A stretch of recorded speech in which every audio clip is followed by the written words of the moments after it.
వాగర్థావివ సంపృక్తౌ వాగర్థ ప్రతిపత్తయే జగతః పితరౌ వందే పార్వతీ పరమేశ్వరౌ. సదాశివసమారంభాం శంకరాచార్య మధ్యమాం అస్మదాచార్యపర్యంతం వందే గురుపరంపరాం. ఆదిత్యాయ చ సోమాయ మంగళాయ బుధాయ చ గురుశుక్రశనిభ్యశ్చ రాహవే కేతవే నమః. కంచిపీఠాధిపతులకి శృంగేరి పీఠాధిపతులకి నమస్కారములు తెలియజేసుకుంటూ కార్యక్రమాన్ని ప్రారంభిద్దాం. గురు పౌర్ణమి ఈ నెల 21వ తారీఖు రోజున గురు పౌర్ణమి ఏర్పడుతుంది. ముఖ్యంగా ఆదివారం అవ్వడం, ఉత్తరాషాఢ నక్షత్రంలో ఉండడం విశేషమైనటువంటి తిథిగా చెప్పవచ్చు. అయితే ఈ గురు పౌర్ణమికి చాలామందికి ఈ యొక్క కలియుగంలో రోజులు గడుస్తున్న కొద్దీ దాని అర్థము స్వరూపమే మారిపోయింది. అసలు గురు పౌర్ణమి రోజున గురువుని ధ్యానించాలి. మనం ఏం చేస్తున్నాం? మానవ రూపంగా పుట్టినటువంటి ఆశ్రమాలు ఎక్కడ పడితే అక్కడ ఆశ్రమాలు పెట్టుకొని బాబాల యొక్క పాదాల్లో పడుతున్నాం.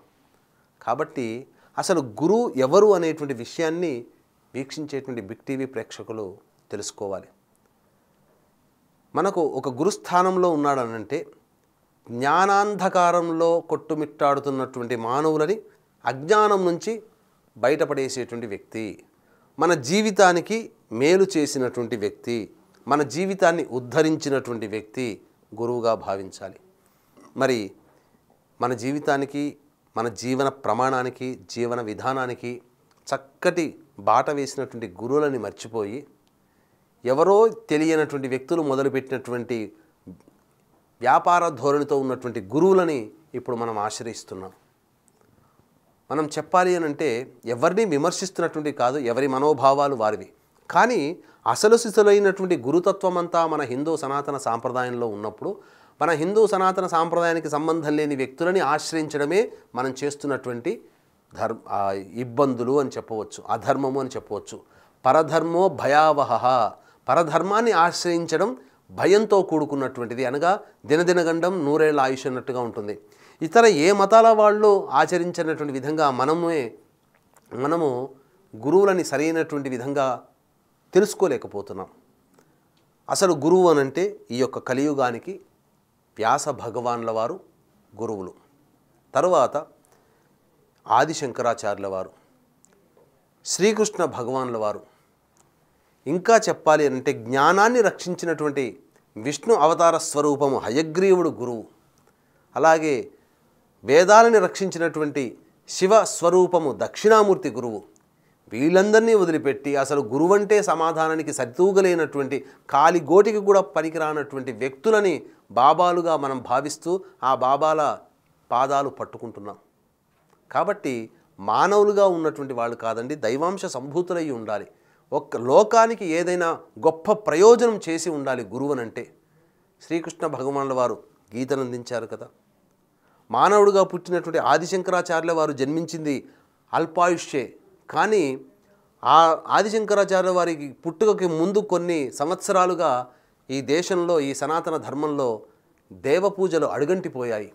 సాక్షాత్తు ఈశ్వరుడే మానవతారంగా జన్మించి సకలమైనటువంటి అన్ని రకాల మతాలని ఓడించి ఏకీకృతం చేసి సర్వమతాల యొక్క సమ్మోహనం అనగా సర్వమతాల యొక్క అంగీకారముగా దేవతార్చన, పంచాయతన పూజ అనేటువంటి విధానాన్ని చెప్పి మనకు అందించి వెళ్ళి 4 దిక్కులలో 4 పీఠాలను స్థాపించి ఈ భారతదేశాన్ని 4 మూలల నుంచి ధర్మాన్ని రక్షించే విధంగా ఏర్పరిచిపోయారు ఆదిశంకరాచార్యుల వారు. వారికంటే గొప్పవాళ్ళ మనం ఈ రోజున బాబాలుగా కొలిచే వాళ్ళని? అలాగే ఈ యొక్క సోమకుడు అనేటువంటి యొక్క రాక్షసుని చేతిలో వేదాలు పడ్డప్పుడు ఆ వేదాలన్నీ చెల్లా చెదురైపోయి కలగా పులగమైపోయి అన్నీ కలిసిపోయాయట.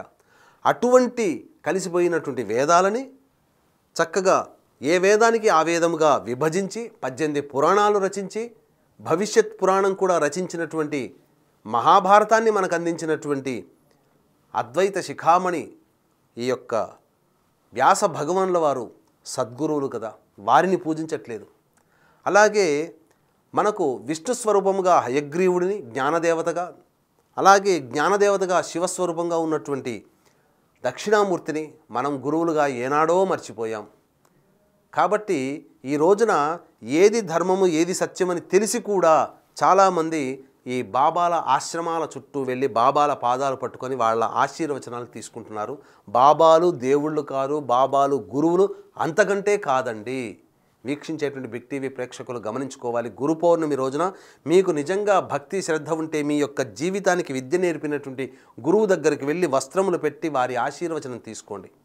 లేదు శివాలయానికి ఉన్నటువంటి వ్యక్తులు, శివాలయానికి వెళ్ళేవాళ్ళు శివాలయానికి, విష్ణు సంబంధమైన దేవాలయాలు వెళ్ళేవాళ్ళు విష్ణు సంబంధంగా, అమ్మవారిని గురువుగా భావించేవాళ్ళు అమ్మవారిని, సుబ్రహ్మణ్య స్వామిని జ్ఞానానికి ప్రతీకగా కొలుస్తారు సుబ్రహ్మణ్య స్వామిని, అలాగే అన్ని విఘ్నాలకు అధిపతి గణపతిని మీరు పూజించదలిస్తే వీళ్ళని గురువులుగా భావించి చేయండి. మీరు ఒక్కసారి గుర్తుపెట్టుకోండి, మనం ఏం చేసినా ధర్మము అంటే తెలుసుకోవాలి అని అంటే గురువుల యొక్క పీఠాలకు వెళ్ళి మనం తెలుసుకోవాలి. మనకు ఈ యొక్క ప్రపంచంలో ధర్మానికి ఏదైనా హాని జరిగింది లేదా ధర్మానికి సంకటం వచ్చింది, ధర్మానికి మనం ఆ నిజాలు తెలుసుకోవాలని సంశయం కలిగినప్పుడు, సందేహాలు కలిగినప్పుడు సంశయ సందేహ నివృత్తి చేసేవారు శృంగేరి జగద్గురు పీఠాధిపతులు. ఆ రోజున శృంగేరి జగద్గురు పీఠాధిపతుల యొక్క సన్నిధానంలో జరిగేటువంటి పూజ వ్యాస పూజ, ఆదిశంకరాచార్యుల పూజ. మరి మనమందరం కూడా ఆ శృంగేరి పీఠాన్ని అనుసరిస్తున్న వాళ్ళమే కదా, దక్షిణాది పీఠంగా ఏర్పడినటువంటి ఆ శృంగేరి పీఠము. అటువంటి పీఠాధిపతులు ఆచరిస్తున్న విధానమే మనకు కర్తవ్యము. కాబట్టి మనం కూడా వ్యాస పూజ మరియు గురు పూజ అంటే మీకు విద్య నేర్పి మంత్రం నేర్పినటువంటి అన్నిటికంటే మించి మీకు తొలి గురువు తల్లిదండ్రులు, వాళ్ళ పాదాలకు నమస్కారం చేసి వాళ్ళని చేసుకోండి, గురువులుగా పునీతమయ్యండి. అంతే తప్ప ఏ చిన్న దెబ్బ తగిలినా, ఏ యొక్క ఇబ్బంది వచ్చినా బాబాల పేర్లు స్మరించుకుంటూ అయ్యో అయ్యో అనుకుంటూ ఆ బాబాలకి దగ్గరకి ఆశ్రమంలో ఆ బాబాల దగ్గరికి వెళ్ళి కాళ్ళు పట్టుకొని అతని ఆశీర్వచనాలు తీసుకొని పెట్టుకునే దానికంటే ఔచిత్యం ఇంకొకటి లేదండి.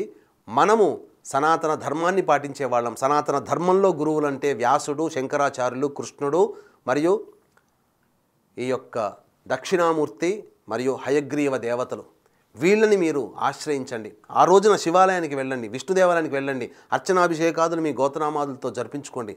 తప్పకుండా మీకు ఆ యొక్క గురువు యొక్క అనుగ్రహం సంపూర్ణంగా కలుగుతుంది. అలాగే మీకు చేతనైతే మీకు భగవంతుడు శక్తినిస్తే మీకు విద్య నేర్పిన నేర్పినటువంటి మంత్రాన్ని ఇచ్చినటువంటి గురువుల దగ్గరికి వెళ్ళి బట్టలు పెట్టి ఆశీర్వచనం తీసుకొని వారికి ఇష్టమైనటువంటి ఫలములు తీసుకొని వెళ్ళి వారికి కొంత జీవన మార్గంగా కొంత రూపాయలని దక్షిణంగా ఇవ్వండి మీకు తోచినంతగా. ఆ గురువు పరమ సంతోషభరితుడవుతాడు. గురువు ఒక్కడు సంతోషపడితే దేవతలందరూ సంతోషపడినట్టే లెక్క.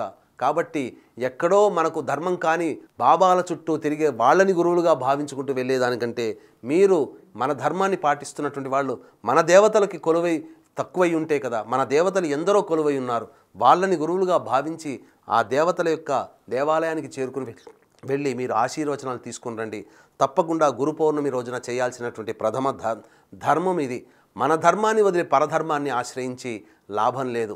మీరు ఎంతటి వేరే మతంలో ఉన్న వాళ్ళని మన దేవాలయానికి రప్పించగలుగుతారా? మరి మనది కానటువంటి వ్యక్తులని మనం పూజించడం ఎంతవరకు కరెక్టో ఒకసారి వీక్షించేటువంటి బిగ్ టీవీ ప్రేక్షకులు ఆలోచించి నిర్ణయం తీసుకోండి. తప్పకుండా మీరు ఈ యొక్క నిర్ణయానికి కనీసం కొంతైనా ఆలోచిస్తారనే భావనతో తెలియజేసుకుంటూ సర్వం Shri Umamaheshwara పరబ్రహ్మార్పణమస్తు. For more videos like this, subscribe Big TV channel.